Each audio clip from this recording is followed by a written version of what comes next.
시청자 여러분 안녕하십니까? BOA 뉴스투데이 시작합니다. 바이든 정부가 북한 핵실험에 대한 강력한 대응 방침을 거듭 확인하는 가운데 미국의 전직 관리들은 북한 정권이 7차 핵실험을 강행할 경우 미국의 전략자산 배치와 함께 연합훈련을 강화하며 북한 지도부를 압박해야 한다고 강조했습니다. 북한 정권의 체제 유지에 타격을 줄 수 있는 대북 정보 유입 활동을 확대해야 한다는 주문도 나왔습니다. 첫 소식 박형주 기자가 보도합니다. 에반스 리비어 전 국무부 동아태 담당 수석부 차관보는 9일 BOA에 핵무기 추구는 정권 안보를 강화하는 게 아니라 오히려 악화시킬 것이라는 직설적인 메시지를 북한 정권에 보내는 것이 강력한 대응의 핵심이라고 강조했습니다. 특히 미국의 전술 전략 자산 배치와 함께 미한 연합훈련을 강화하는 게 북한군에 큰 부담이 될 것이라고 말했습니다. 북한은 미국과 한국의 이런 조치에 대응해야 하는데 가용 재원이 취약한 북한 입장에선 결국 승산 없는 경쟁에 내몰리는 상황이 될 것이라는 진단입니다. So if the United States and the Republic of Korea, in my view, can persist in following this course, this approach has the potential to convince North Korea to reconsider the value and the utility of relying on nuclear weapons. 군사 전문가인 브루스 베넷 랜드 연구소 선임 연구원은 미군 정찰기의 정례적인 대북 정찰 활동으로 북한 지도부를 압박하면서 북한의 석탄 수출을 차단하는 실질적인 조치로 경제적 타격을 줘야 한다고 말했습니다. The thing the U.S. could do is to announce that South Korean and U.S. naval forces are going to move up into the West Sea and move up opposite the Nampo area and intercept any North Korean ships carrying coal. They're not supposed to carry coal. 대북 정보 유입을 강화해야 한다는 제안도 나왔습니다. BOA와 RFA 등 대북 방송은 물론 무인 비행기 드론을 통한 USB 살포, 휴대전화를 통한 정보 전파 등 가용한 모든 수단을 동원하면 북한 정권에 실질적인 위협이 될 것이라는 겁니다. And that is a type of pressure that he cannot withstand. With that pressure, it will either lead him to the conclusion that he has to negotiate in good faith, or it will be his downfall by his own elite and people. 백악관 국가안보회의 NSC 등에서 북한 문제를 다뤘던 수미테리 우드로 윌슨 센터 아시아 프로그램 국장은 이처럼 북한 주민 지원과 내부 변화에 초점을 맞춘 장기 전략과 더불어 동맹들과 함께 위협 감소를 위한 단기 전략도 필요하다고 말했습니다. We can enhance deterrence. We can bolster trilateral intelligence and defense cooperation with Japan and South Korea. We can deploy more sophisticated U.S.-South Korean strike capabilities and more robust U.S. ROC joint exercises. While we're unlikely to be able to turn back the clock on North Korea's nuclear program, we can reduce the threat in the short term. 한편 해리 해리스 전 주한미국 대사는 북한의 추가 핵실험은 평화에 대한 작은 희망마저 산산조각 낼 것이라고 말했습니다. 그러면서 미국과 한국은 북한의 위협에 대응하는 연합 준비태세를 강화하기 위한 최근의 노력을 지속하고 박차를 가해야 한다고 강조했습니다. BOA 뉴스 박형주입니다. 미국 하원 군사위 준비태세 소위원회가 주한미군의 신속한 전투력 확보를 강조하며 스트라이커 여단 전투단의 순환 배치에 대해 면밀한 평가를 요구하는 내용 등을 담은 2023 국방수권법안 초안을 의결했습니다. 주한미군에 대한 한국의 비금전적 기여액도 전년보다 늘어날 전망입니다. 이조은 기자가 보도합니다. 미국 하원 군사위원회 준비태세 소위원회가 9일 의결한 내년 회계연도 국방수권법안 초안입니다. 초안에는 미군이 한국에 순환 배치하는 전투여단을 전면전 발발 시 신속 전개가 가능한 구성으로 변경할 경우 이점과 관련 비용 등을 평가한 보고서를 내년 2월 15일까지 육군 장관이 하원 군사위에 제출할 것을 요구하는 내용이 담겼습니다.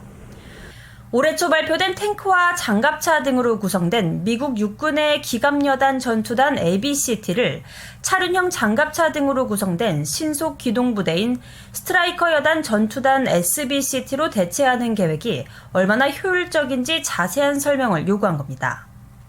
그동안 한국에 순환 배치된 기갑여단 전투단은 공격력과 방어력이 뛰어나 전면전 상황에 유리한 반면 스트라이커 여단 전투단은 기동력이 뛰어나 현대전에 필수적인 신속 전개가 가능하다는 강점이 있습니다. 특히 3,600명의 병력으로 구성된 스트라이커 여단 전투단은 첨단 기술과 유연성에 지휘통제 통신 컴퓨터 정보 감시 정찰 타격 능력까지 갖춘 C4ISRT로 무장한 막강한 전투력을 조기 경보 체계 발동 과정에서 고도의 기동성을 자랑하는 장점이 있습니다. 위원회는 초안에서 한반도보다 병력의 준비 태세와 신속 전개 능력이 더 중요한 곳은 없다며 주한미군은 동맹국들을 안심시키고 공격자들을 억제하는 노력에 필수 불가결하다고 강조했습니다. 그러면서 스트라이커 여단 전투단은 기갑여단 전투단과는 다른 일련의 역량을 제공할 것이라며 이런 변화와 관련된 이점과 단점, 그리고 위험이 더 잘 이해돼야 한다고 강조했습니다. 폴 라케메라 주한미군 사령관은 지난 2021년 상원 인준청문회에서부터 이런 신속한 기동 전투력의 중요성을 강조하고 있습니다. I think early warning systems are extremely important. C4ISRT is extremely important on the early warning, and then the focusing on the training and readiness. 내년 회계연도 국방수권 법안 초안은 또 주한미군 비용과 관련해 한국이 7개의 주한미군 기지 관련 건설 사업에 총 7억 4,980만 달러를 투입하는 계획을 미국이 받아들이도록 하는 내용이 담겼습니다. 이는 전년도 국방수권법을 통해 승인된 한국의 기업은 5억 520만 달러보다 늘어난 규모입니다. 하원 군사위 각 소위원회가 의결한 안건은 국방수권법안 초안에 포함돼 오는 22일 군사위 전체 표결에 붙여질 예정입니다. 상원은 다음 주 군사위 각 소위원회 비공개 의결을 거쳐 오는 15일 혹은 16일 군사위 전체 회의 표결을 실시할 것으로 예상됩니다. 상원과 하원은 각각의 국방수권 법안을 의결한 뒤 양원 조율을 거쳐 최종안을 마련하고 이어 법안은 대통령의 서명을 거쳐 발효됩니다. VOA 뉴스 이존입니다. 북한의 7차 핵실험에 대응해 미국이 암호화폐 등 새로운 영역에서 추가 제재를 모색할 수 있을 것이라고 후안 자라테 전 미국 재무부 테러자금 금융범죄 담당 차관보가 제안했습니다. 자라테 전 차관보는 8일 VOA와의 인터뷰에서 미국이 기존 제재를 철저히 이행하면서 북한 정권이 활동하고 있는 새로운 영역을 더 공격적으로 겨냥해야 한다며 암호화폐 분야를 예로 들었습니다. 자라테 전 차관보는 바이든 정부가 북한 정권의 불법 행위에 대해 대가를 치르게 하고 제재 회피와 불법 활동을 막기 위한 추가 조치를 찾기를 진심으로 원하고 있는 것으로 보인다고 말했습니다. 자라테 전 차관보는 또 중국과 러시아의 거부권 행사로 유엔 제재 시스템은 한계에 다다랐다며 암호화폐 거래소 등 민간 분야에서 북한 정권을 더 고립시켜야 한다고 말했습니다. 일본 정부가 일본인 납치 문제는 이미 해결된 것으로 정치 사기극이라는 북한 정권의 주장을 일축했습니다. 주미 일본 대사관 공보실은 9일 일본인 납북자 문제와 관련한 북한 정부의 최근 주장에 대한 VOA의 논평 요청에 그런 발표에 일일이 언급하는 것을 자제하고 있지만 일본은 관련 주장을 절대 받아들일 수 없다고 밝혔습니다. 공보실은 그러면서 일본은 납치 문제, 핵무기와 미사일 등 다양한 문제를 포괄적으로 해결하고 불행한 과거사 해결을 통해 국교 정상화 실현을 목표로 하는 2002년의 북일 평화선언을 바탕으로 하는 입장을 계속 유지한다고 설명했습니다. 또 납치 문제는 기시다 정부의 최우선 과제라는 점을 강조하고 모든 납북자가 가능한 한 빨리 집으로 돌아올 수 있도록 최선을 다할 것이며 이를 실현하기 위한 모든 기회를 모색할 것이라고 공보실은 전했습니다. 북한에서 장기간 인도적 지원 사업을 펼쳐온 민간단체가 북한 지도부의 코로나 대응과 무기 개발에 우려를 나타냈습니다.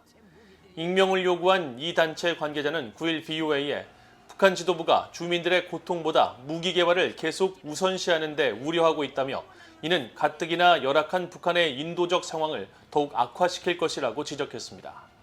그러면서 북한 지도부의 이런 조치로 영양실조와 적절한 의료 서비스를 받지 못해 조용히 숨져가는 사람이 크게 늘었을 것으로 확신한다며 거듭 주민들의 안전에 우려를 나타냈습니다. 이런 가운데 유엔 인도주의 업무조정국은 북한의 군사적 도발 위협이 점증하는 가운데에도 인도적 지원은 정치적 고려 없이 진행해야 한다는 기존 입장을 재확인했습니다.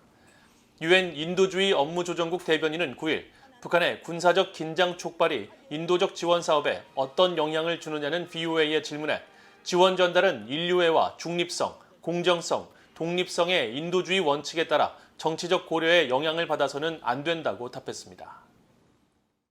이상으로 VOA 뉴스투데이를 모두 마칩니다. 시청해주신 여러분 고맙습니다.